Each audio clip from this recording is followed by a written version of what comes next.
la parte, la fisiología en realidad, en resumidas cuentas, son dos pasos. Primero, hablamos de los pasos largos. Nosotros ya sabemos que nuestro ojo tiene que, al igual que todo nuestro cuerpo, funciona con estímulos.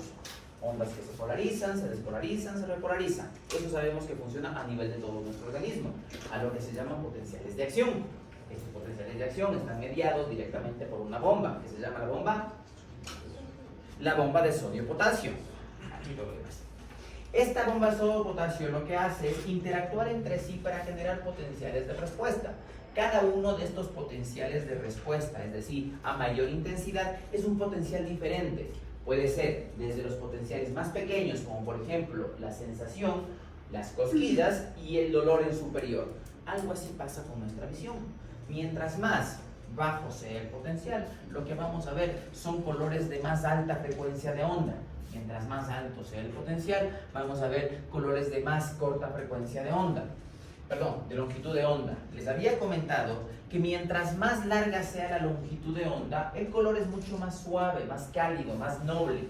Mientras más corta sea la frecuencia de onda, la longitud de onda, el color es mucho más intenso, inclusive es muy dañino. Por eso se dice que después de los violetas se encuentran los ultravioletas y sabemos que la cantidad de radiación ultravioleta para nuestro organismo es muy dañina. Una vez entendido eso, sabemos que nosotros tenemos dos tipos de visiones. Esta es una fotografía que me fascina. Esta es una fotografía con microscopio electrónico que mira a los conos, en forma de cono, lo que les decía, y a los bastones, que se les ve en forma de bastón. Siempre se va a ver esa relación de que son muy poquitos conos con referencia al montón de bastones. Los bastones nos servían para la luz fotópica y los conos para la luz fotópica, es decir, en presencia de luz se prenden los bastones, los conos, y no digo en oscuridad, porque no es real, cuando existe poca luz se prenden los bastones. Y el periodo de transición entre uno y otro aproximadamente dura de 20 segundos a varios minutos, que es el periodo de adaptación que nosotros tenemos. ¿Ok? ¿Cómo funciona todo? Todo nace a partir de la proteína que se llama la rodopsina. La rodopsina está en un potencial aparente reposo todo el tiempo hasta que ingresa una energía lumínica. Dependiendo de la cantidad de energía lumínica, va a generar beta-rodopsina y luminorodopsina para transformarse a su vez en meta-rodopsina y meta-rodopsina 2. ¿Ok? Técnicamente, este paso de aquí es puro historia. Lo que me interesa, la rodopsina, una vez que ingresa o entra en contacto con la luz lumínica, se transforma en metarodopsina 2. Esta metarodopsina va a tomar dos rutas. Cuando están prendidos, por prender me imagino en actividad, ¿no? Cuando están prendidos los bastones, lo que funciona es la escotopsina, que funciona cuando no existe mucha luz. Y entonces están en actividad los bastones. La escotopsina va a generar potenciales de acción. Mientras más pase el tiempo, van a ser potenciales mucho más largos. Es por eso el periodo de adaptación. Cuando hay suficiente luz y estamos frente a una excitación normal, se pueden transformar dos cosas. Algo que se llama todo transretinal y el todo transretinol. Aquí es donde funciona la vitamina A. Recordemos que la vitamina A por sí sola no es lo que nos ayuda a ver, sino es una proteína precursora del retinol que se va a convertir, gracias a las isomerasas, en una rodopsina. Y así es como funciona el sistema. Es un sistema que recicla la misma energía todo el tiempo. En algún momento se agota, obviamente, pero recicla la mayor cantidad de esta energía. Las isomerasas se encargan de destruir este todo transretinol, que es el que excita los conos y vuelve a transformarse en un cis-retinol para nuevamente transformarse en rodopsina. Este ciclo se está repitiendo todo el tiempo, todo el día, a menos que nuestro cerebro esté apagado. Es decir, horas de sueño. A lo que les informaba la primera vez que les comentaba, las horas de sueño son importantísimas por este ciclo. Porque todo el tiempo está generándose y destruyéndose la vitamina A. Cuando llega a un punto de vacío total, ahí es que comenzamos con visión borrosa y con un montón de cosas más. ¿Ok? Pero el ciclo básicamente depende de tres cosas importantes. La rodoxina, que tiene que transformarse en todo transretinol, o en el retinol propiamente dicho, y las isomerasas que nos van a ayudar a transformar nuevamente en rodoxinas. ¿Preguntas?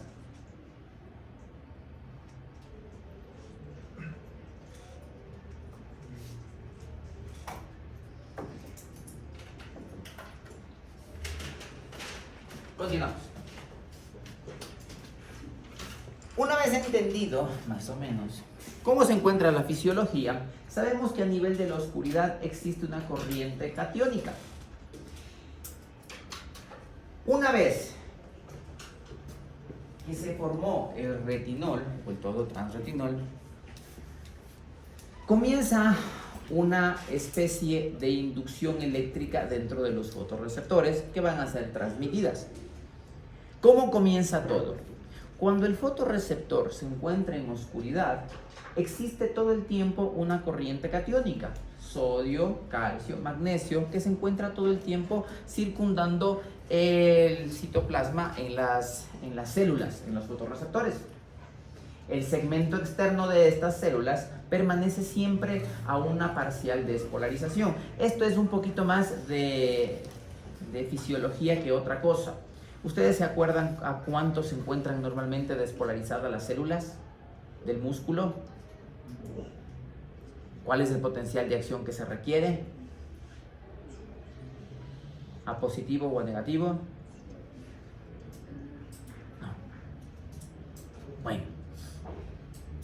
Nuestros músculos siempre se encuentran en una despolarización. Es decir, se encuentran, eso es solamente para otra, como es puro spam nada más. La parte importante de esto, la parte diferente que a mí me gusta mencionar, es porque todo nuestro organismo cuando se encuentra en reposo se encuentra a menos 90 milivoltios. Mientras más a positivo se vaya, está despolarizándose o está activándose la célula. Por eso es que nos hacen mención que estas células ya se encuentran parcialmente despolarizadas, porque están en una zona más o menos de actividad todo el tiempo. Aquí es donde abundan los canales de actividad del potasio, que les había dicho, que es la bomba de potasio, que genera o necesita del flujo de la TPasa para generar los impulsos eléctricos. Aquí es donde se convierte la luz en energía. Cuando hay luz, los canales del segmento externo se cierran y comienza a despolarizarse estas ondas. La corriente de salida se hiperpolariza a menos 70 milivoltios y genera la liberación del neurotransmisor. Estos neurotransmisores es la rodoxina. Y los potenciales de acción se van hacia las células ganglionares que van a excitar el nervio óptico y se va a transmitir la energía como tal.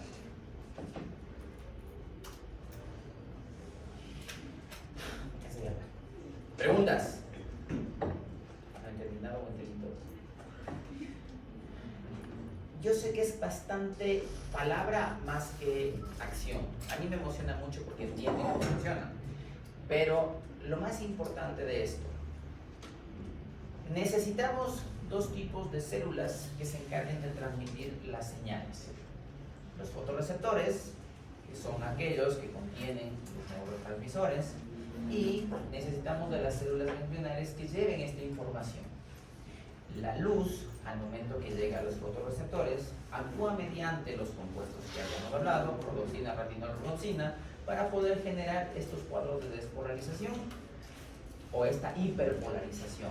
En realidad esta partecita es muy divertida, pero no pienso andar en ella. Esto genera que se generen ya los impulsos eléctricos. Cualquier cosa que en nuestro cuerpo no esté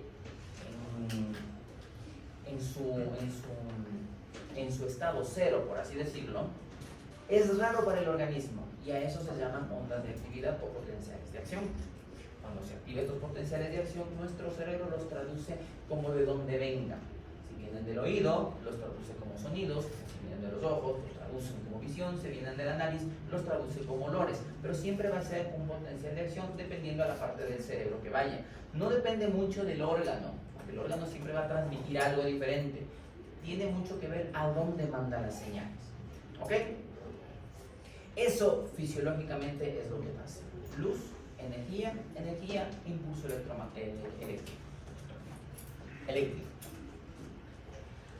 ¿Para qué sirve tanta cosa? Eso es lo que más nos interesa.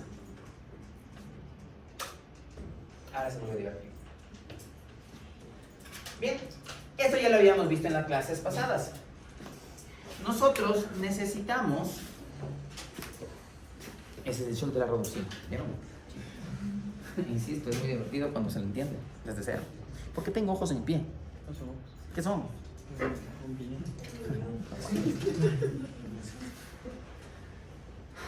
Bien, ahora vamos con la parte que realmente me interesa. Comprendido que la vía visual es un segmento de cosas que necesitamos una valoración triple, en la cual se involucra la valoración tanto del ojo como tal, porque no podemos hacer una valoración retinal, una valoración del nervio óptico y una valoración del cerebro. El problema es cómo lo hacemos. ¿Ok? Tanto la anatomía como la fisiología, ustedes debieron ya manejarla hace mucho tiempo. Mi deber simplemente es recordarles y explicarles para qué sirve. ¿Sí? ¿Por qué no, doctora? Me queda ahorita con una cara de no, eso es ahorita. Nosotros, a nivel oftalmológico, tenemos una forma de valorar cada una de estas cosas.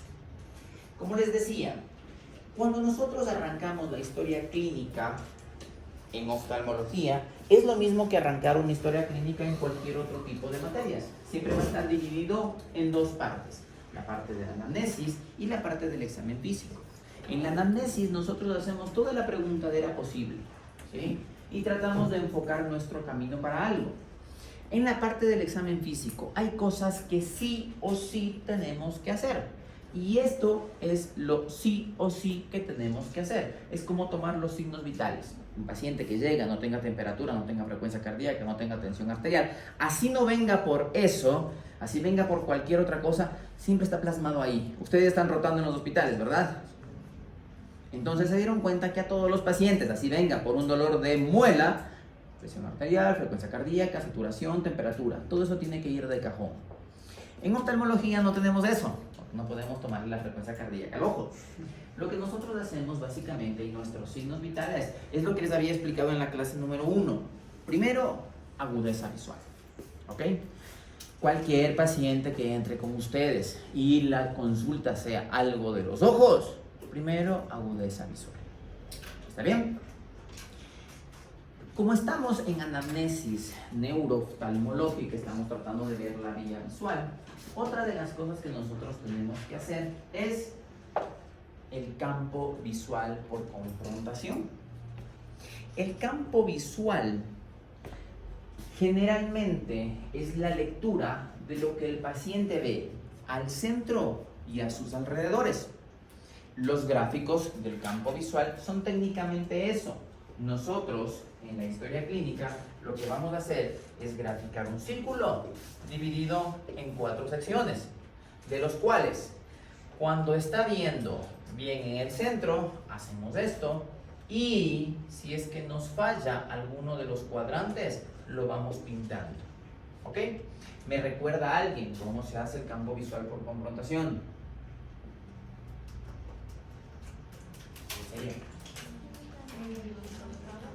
¿Qué cosa? Bien. No, eso se llama saturación rojo. En realidad el campo visual por confrontación se llama así porque el examinador tiene que estar frente al paciente. Esta es pregunta de examen. La distancia de trabajo es de 60 centímetros. Yo les había comentado en alguna ocasión, 60 centímetros para mí tiene esto. O sea, es la distancia de mi brazo. Por lo mismo, yo antes de sentarme frente a cualquier paciente, siempre le pongo la mano en el brazo, en el hombro, pues, y me siento. Así yo sé la distancia del trabajo. ¿Ok?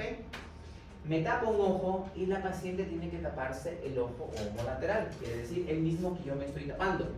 Si yo me tapo el ojo izquierdo, ella tiene que taparse inmediatamente el ojo derecho para estar en secuencia conmigo. Y yo le digo, mirándome a mi ojo, por favor dime en qué momento desaparece el marcador. comienzo a mover hasta que yo no lo vea, obviamente, tengo que estar sano para poder hacer esto. Y lo muevo de lado a lado, de arriba hacia abajo, y luego lo muevo en los distintos cuadrantes, ¿ok? De las 9 posiciones que habíamos comentado. Si en algún momento ella me dice, no, ya desapareció, y yo todavía lo sigo viendo, sé que en esa área existe algún tipo de lesión, ¿ok? Así se hace el campo visual por confrontación. ¿Por qué se hace la especificación? Porque el gol estándar para campo visual se llama campo visual computarizado. El campo visual por computarizado es básicamente lo que le acabo de hacer a la doctora, pero mediante técnica de computadora. Se mete la cabeza en un panel y el panel se encarga de revivir lo que yo estoy haciendo. Con la única diferencia que me va a dar impreso una hoja en la cual voy a decir, mira, estas partes es lo que la doctora no ve. ¿Ok? Obviamente es muchísimo más específico.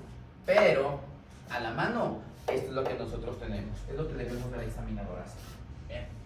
¿Alguna otra cosa que se les ocurra para examinar a los pacientes o de las cuales yo ya les dije?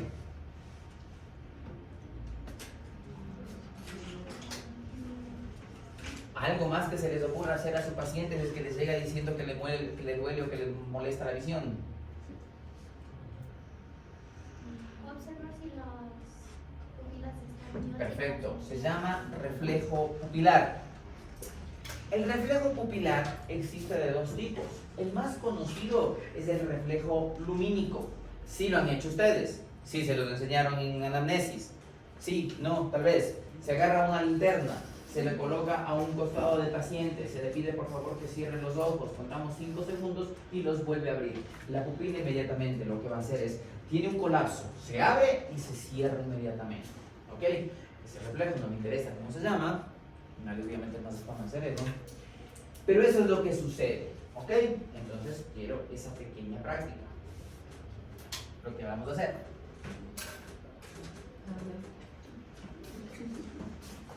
Simplemente, la linterna del celular, nos acercamos, vemos bien el ojo, abre los ojos por favor, vemos que veamos las pupilas, cierra los ojos, mantén cerrado, ábrelos y vamos a ver lo que pasa con las pupilas.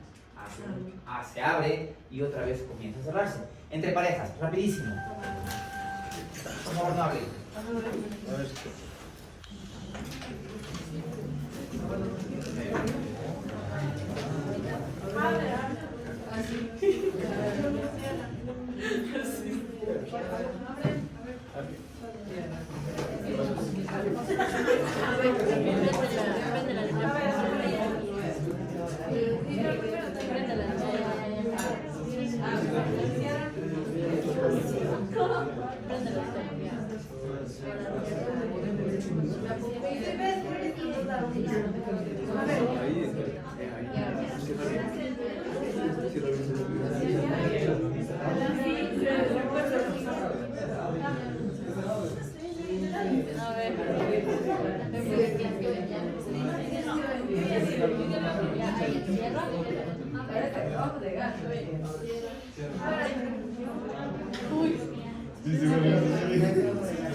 ¿Está grabando?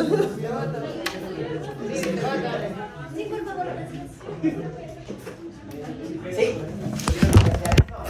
Ya. A eso se conoce como reflejo pupilar lumínico o reflejo popular fotomotor. ¿No? ¿Ok? Si existe un reflejo fotomotor, tiene que existir otro tipo de reflejo. Y ese reflejo se llama reflejo pupilar acomodativo. Eso es un poquito más difícil de hacer. Espero que sí le salga. Requiere mucha concentración del paciente más que todo, en el cual se dice que cuando nosotros estamos viendo de lejos, nuestra pupila se agranda para poder absorber toda la energía del exterior, pero cuando vemos de cerca trata de concentrar la pupila en una sola imagen. Por lo mismo, le pido al paciente que mire de lejos, que se tape un ojo y lo voy acercando hacia su ojo. E inmediatamente vamos a comenzar a ver que la pupila se va cerrando. ¿Ok? Inténtelo.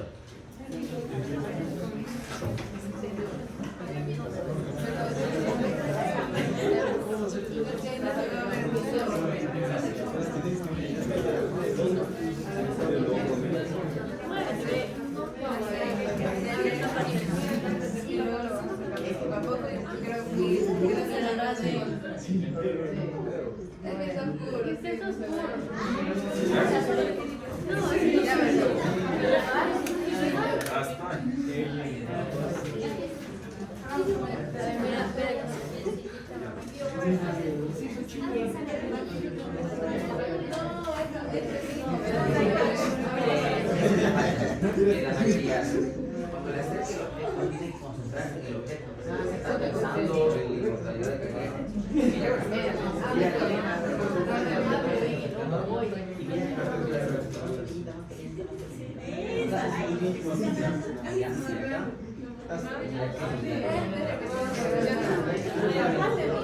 esa se llama reflejo acomodativo.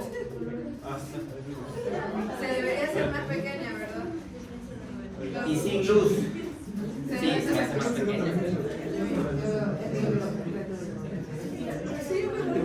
Tienen que concentrarse, en realidad eso depende mucho de la concentración. Pero si se recibe algo específicamente de lo que se va a Doctor, ¿qué pasa si se hace más grande? En lugar de contraerse, se hace más grande. Y solo no se puede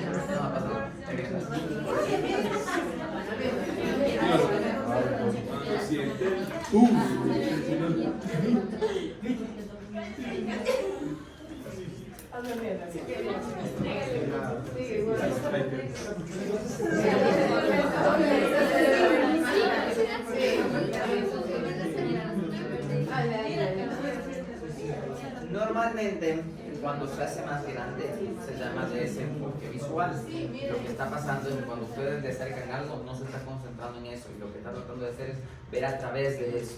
¿Sí? Por eso les dije, necesitan que se concentren en el objeto.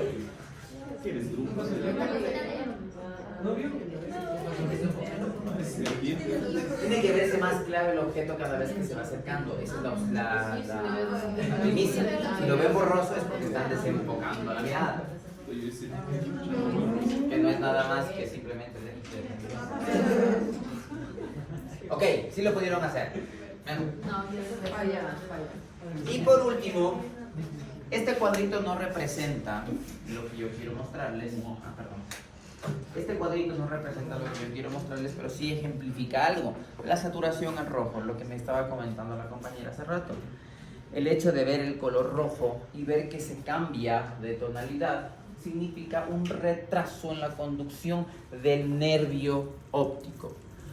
Todo lo que hemos hecho nosotros aquí es una valoración indirecta del nervio óptico. ¿Ok? El reflejo pupilar está mediado por el segundo par, entonces nervio óptico. La agudeza visual, si bien es cierto, corresponde a todas las estructuras quien lleva la información, directamente el nervio óptico. Campo visual, no solamente nervio óptico, sino regiones posteriores que ya les voy a enseñar, y sobre todo la saturación al rojo. Eso es una gran herramienta para cuando no sabemos por dónde comenzar. Cuando está el paciente me dice, es que siento que veo borroso. ¿Es algo grave o es algo sencillo? Saturación al rojo. Está muy bien, está viendo perfecto, debe ser otra cosa. Y yo sé que este paciente puede esperar. Cuando falla la saturación al rojo es cuando el paciente no puede esperar. Quiere decir que algo malo está pasando dentro de su ojo. Y ahí acudimos a un quinto elemento que se llama fondo de ojo. Alguien que me pueda decir qué es el fondo de ojo.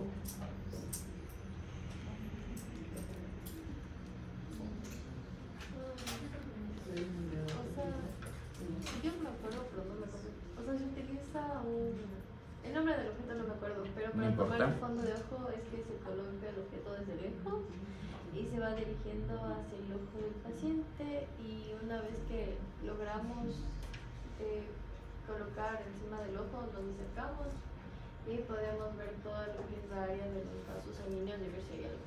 Perfecto. Básicamente algo similar. Me hago entender de una mejor manera. El examen de fondo de ojo consiste en valorar la parte de la retina y el nervio óptico. Por eso se llama así, porque lo que vamos a ver es el fondo del ojo. ¿Ok? Para poder realizar este estudio necesitamos dos cosas. Lo primero, lo que la doctora dijo, una gotita que se encargue de realizar midriasis. Hace que la pupila se dilate mucho, es mucho más fácil ver así y es mucho más completo ver así. Una vez que la pupila está midriática, utilizamos cualquier dispositivo, obviamente oftalmológico, para poder observar el interior del ojo. Nunca hicieron esa práctica en semiología, va, práctica pendiente. Yo les voy a enseñar cómo se ve el fondo de ojo, ¿ok? Para poder realizarlo se necesitan dos artefactos, cualquiera de los dos. El primero es un oftalmoscopio monocular directo, es este de aquí. Si alguien lo tiene, por favor, para el día de la práctica lo trae. Normalmente los oftalmólogos no utilizamos eso, porque no nos sirve tanto. Hay muchas más herramientas las que podemos utilizar. El siguiente equipo se lo denomina oftalmoscopio binocular indirecto. Este aparatito se encarga de observar no solamente porciones pequeñas del nervio óptico, sino extensiones bastante amplias. Insisto, en la práctica voy a requerir unos voluntarios para poder hacer la práctica y se los voy a mostrar. ¿Ok? Para poder utilizar un OBI necesitamos una lupa. Esta lupa no es cualquier lupa. Normalmente las lupas, la más potente que nosotros podamos encontrar en el mercado, tiene 20 dioptrías. La que yo necesito tiene 90 dioptrías. Entonces, para poder llegar hasta esa zona, necesitamos esa densidad. Entonces, yo les voy a traer mi lupa de 90 dioptrías. ¿Ok?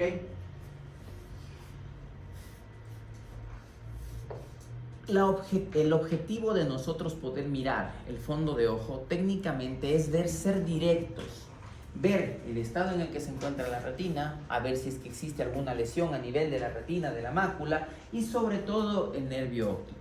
Cuando hablamos de enfermedades del nervio óptico son bastante fáciles de reconocer. Cuando nosotros ya reconocemos lo que está bien, todo lo que está mal es lo que no se parece a lo que ya hayamos aprendido. Y eso lo dejaré en pausa hasta hacer la práctica para poder enseñarles paso a paso cómo se hace, ¿ok? Y lo que vamos a ver. Entonces, cuando nosotros hacemos un fondo de ojo, nosotros tenemos que ver esto.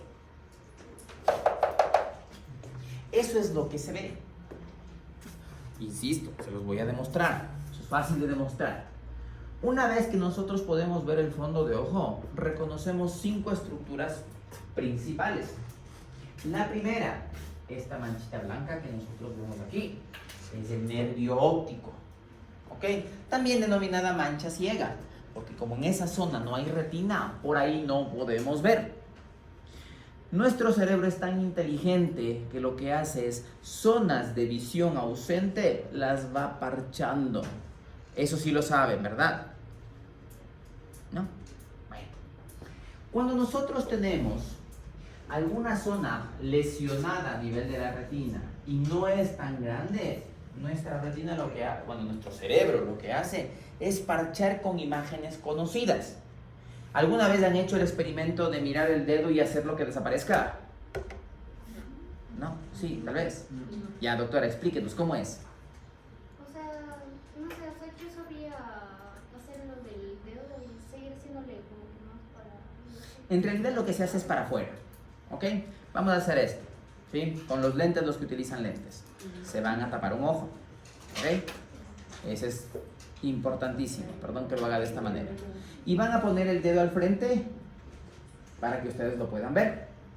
Ahora, mirando al frente, sin seguir al dedo, quiero que lo comiencen a mover hacia temporal. En algún momentito el dedo se tapa como con un cuadradito.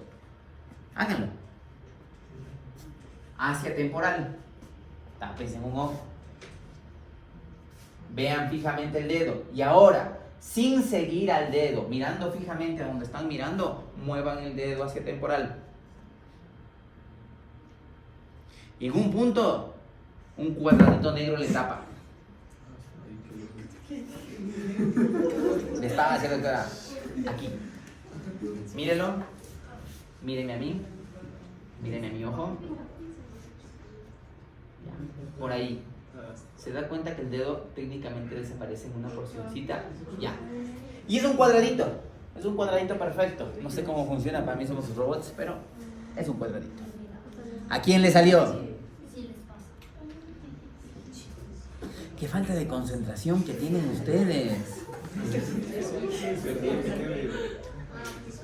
En realidad requiere un poquito de concentración lo que estamos haciendo, ¿sí? Porque es muy notable. ¿A quién le salió? Levanta la mano. Sí, ¿verdad? Y es un cuadradito. Exacto, se pone encima un cuadradito. Exactamente. Por eso digo, esa es la mancha ciega.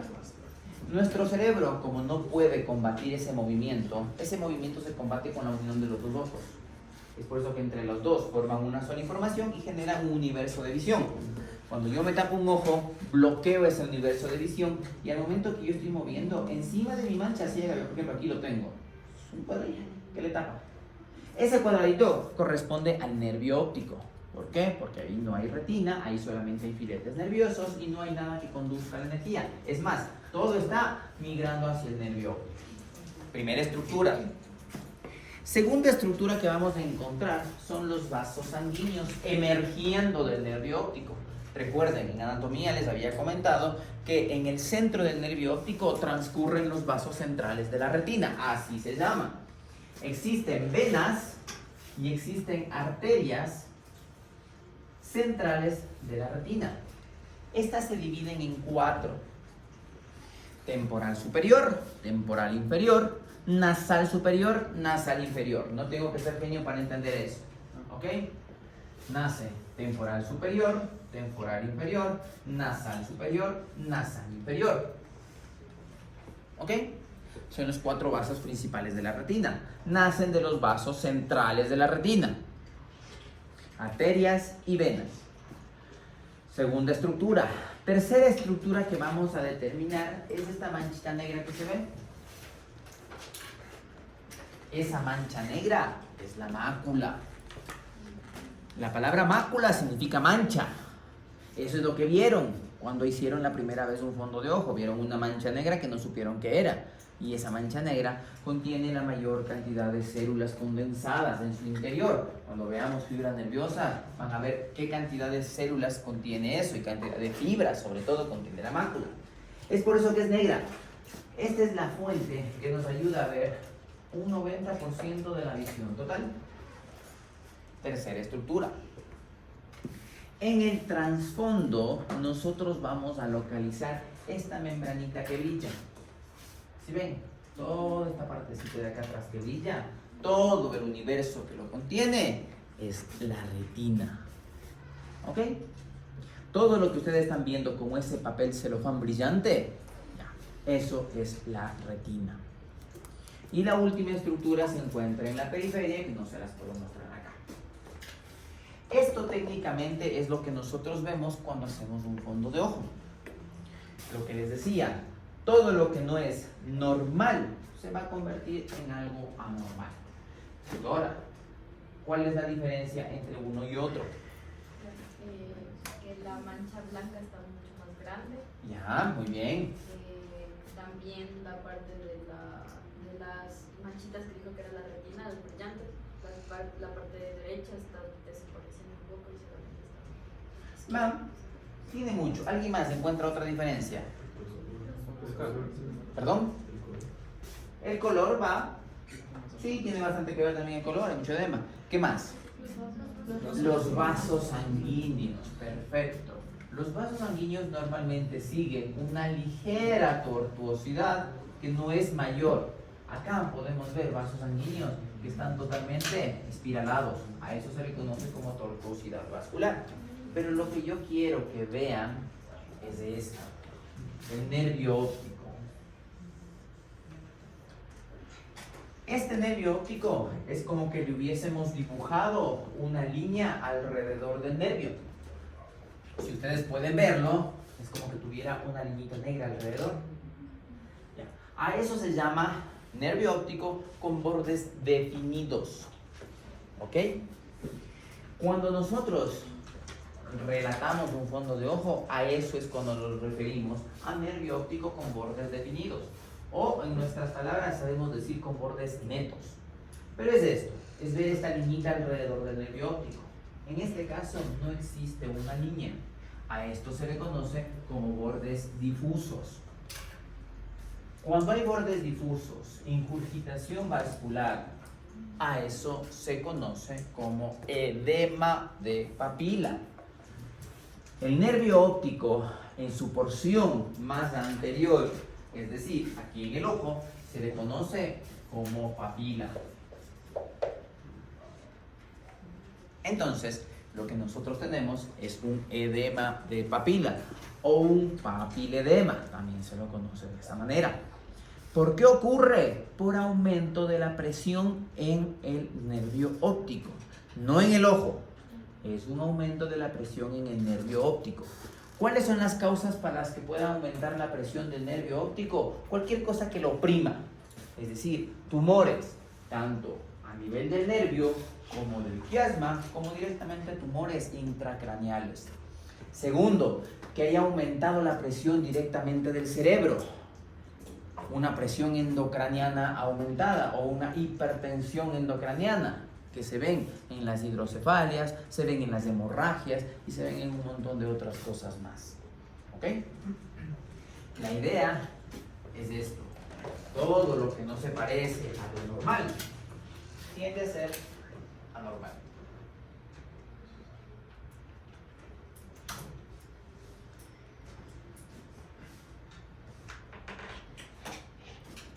Y por último, cuando estamos hablando del campo visual por confrontación, nosotros vamos a hacer este gráfico que podemos ver acá al frente. Son círculos en los cuales me van a decir qué es lo que está pasando. ¿Ok?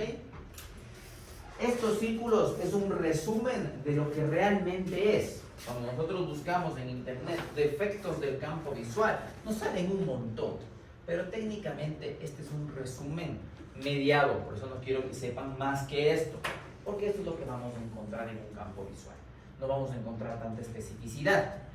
La primera es cuando un ojo está viendo y el otro ojo no está viendo nada. Una vez descartado enfermedades a nivel ocular, vamos a valorar la vía visual. Si el ojo está sano, en pocas palabras, la vía visual debe ser la que está alterada.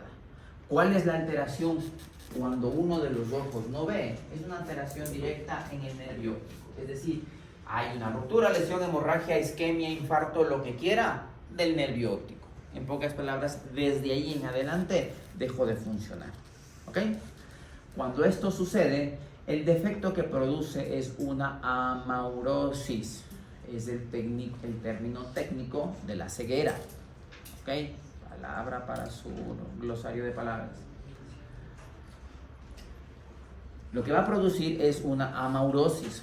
Cuando ya descartamos que el ojo tenga problemas, que estamos evaluando la vía visual y un paciente viene totalmente ciego de ese ojo, nosotros decimos, esta amaurosis está provocada por una lesión directamente en el nervio óptico. Yéndonos un poquito más para atrás, cuando los dos ojos están afectados y esta afectación es al lado externo, al lado temporal, el paciente puede decirles, miren, si yo siento como que estuviera puesto las manos aquí, no veo nada a partir de este lado. A eso se le conoce como hemianopsia. Las hemianopsias hay de diferentes estilos, pero la más común de encontrar es esa de ahí, que se llama hemianopsia bitemporal. Una hemianopsia bitemporal está íntimamente relacionado con una lesión a nivel del quiasma óptico. La lesión más frecuente que nosotros vamos a tener en el quiasma óptico es un adenoma de hipófisis. Esa es la lesión más frecuente que nosotros podemos encontrar. Es más, arbitrariamente, siendo médicos de cualquier estilo, uno puede solicitar a un paciente diagnosticado con adenoma de hipófisis un campo visual para saber si es que está o no está afectado la vía visual y sobre todo hacer un control para posteriores controles. Se opera este adenoma si y solo si comienza a presionar el nervio óptico. Eso lo veremos igual despacio. ¿Va? La tercer tipo de lesiones se denominan cuadrantaanopsias. Las cuadrantaanopsias es cuando no podemos ver un cuadrante de la visión, es decir, podemos ver 3 lugares y uno solo está totalmente borrado. Las cuadrantaanopsias existen de varios tipos, pero las lesiones o están en las cintillas ópticas o están en las radiaciones ópticas, ¿ok? Cada una tiene ya una especificidad, es decir, si son cuadrantaanopsias homónimas, de tal lado, heterónimas, de tal lado, si son derechas, izquierdas, superiores, inferiores, son de cintillas, son de todo. Eso no me interesa. Lo que quiero que sepan es, hemianopsias, quiasma óptico. De ahí en adelante vamos a encontrar amaurosis. De ahí para atrás vamos a encontrar cuadrantaanopsias. La pronunciación y el significado difiere mucho de las cuadrantopsias. ¿Ok? Cuando ustedes me dicen cuadrantopsia, me hacen pensar que están viendo solo por un cuadrante. Es decir, 3 de los cuadrantes están abolidos y solamente uno está viendo. Las cuadrantaanopsias es lo que yo me estoy refiriendo. ¿Ok? Simplemente para que lo tengan en cuenta.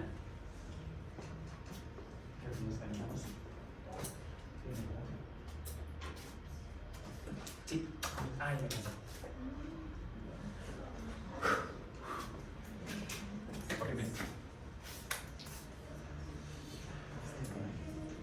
Cuando podamos dominar la parte de neurología, que recién es lo que están viendo ustedes, esta parte se vuelve bastante entretenida. Es más, sé que la doctora de neuro les va a pedir también que valoren fondo de ojo, en qué momentos se hace, en qué momentos pasa absolutamente todo. ¿Okay? Pero por ahora, vía visual, preguntas.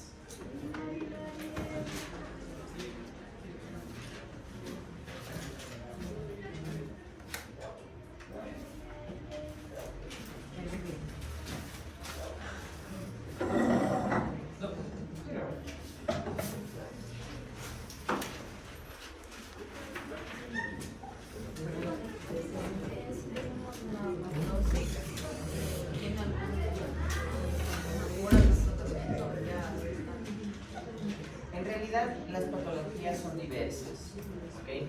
Hablemos extracurricularmente. Normalmente las enfermedades visuales, cuando se transforman en enfermedades neurológicas, rara vez se incluyen. ¿Okay? ¿Cuál es nuestro propósito en estos casos? Saber la urgencia de solicitar la interconsulta o solicitar un tratamiento con paciente. Normalmente los tratamientos que nosotros hacemos no es para curar a la persona, es para evitar que existan más daños. Cuando ya veamos patología netamente, vamos a encontrar que existen un montón de cosas que afectan a los nervios, a las cintillas y a todo lo demás. Y que lamentablemente, una vez que se afectó esa zona, no hay vuelta atrás, ya no podemos rehabilitar eso. Lo que hacemos es evitar que se siga dañando. El ejemplo más claro, tiene por ejemplo un tumor a nivel del nervio óptico. Los tumores más frecuentes son los schwannomas. Tiene un schwannoma del nervio óptico. ¿Qué es lo que tengo que hacer? Primero, investigar si es que es bueno o malo. Los schwannomas tienen alta potencialidad de malignidad. Quiere decir que pueden convertirse en cáncer y pueden lanzar metástasis a todo el organismo. ¿Qué tengo que hacer yo? Saber si es que está maligno, si es maligno. Si se puede hacer una terapia de radio o lo que quiera, con equipos quimioterápicos, y ver si es que existe o no la necesidad de sacar el ojo. ¿Okay? Esa es la parte cruel. No vemos por el ojo, vemos por la vida general del paciente. ¿Okay? Si es que tiene, por ejemplo, el nervio óptico totalmente estrangado, edematizado, lo que yo pienso instantáneamente es, lo más probable es que tenga aumentado la presión intraocular, la presión intracraneal. Entonces, el ojo queda en un segundo plano. El ojo simplemente fue el chismoso que nos avisó que algo está pasando, que algo malo está pasando. Al momento que nosotros revisamos y vemos cerebro, podemos encontrarnos una cantidad innumerable de diagnósticos.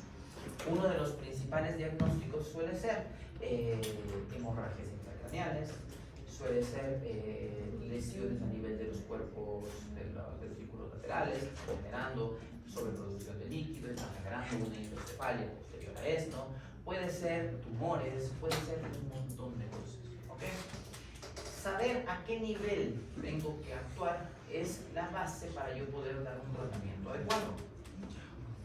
La idea de que ustedes sepan oftalmología como tal es muy complicado evaluar, y menos si es que no tienen los instrumentos apropiados. Pero la idea en este estilo es que ustedes sepan dar la direccionalidad adecuada para poder dar un tratamiento oportuno. Me ha pasado un montón de veces que me llegan con problemas de amaurosis a los 6 meses derivados, hace un montón de tiempo. Ya ese paciente perdió ese ojo definitivamente, y lo peor de todo es que ya estaba con lesiones metastásicas en el cerebro. El paciente me le redujeron la vida un montón de tiempo. Personalmente me pasó a mí que después de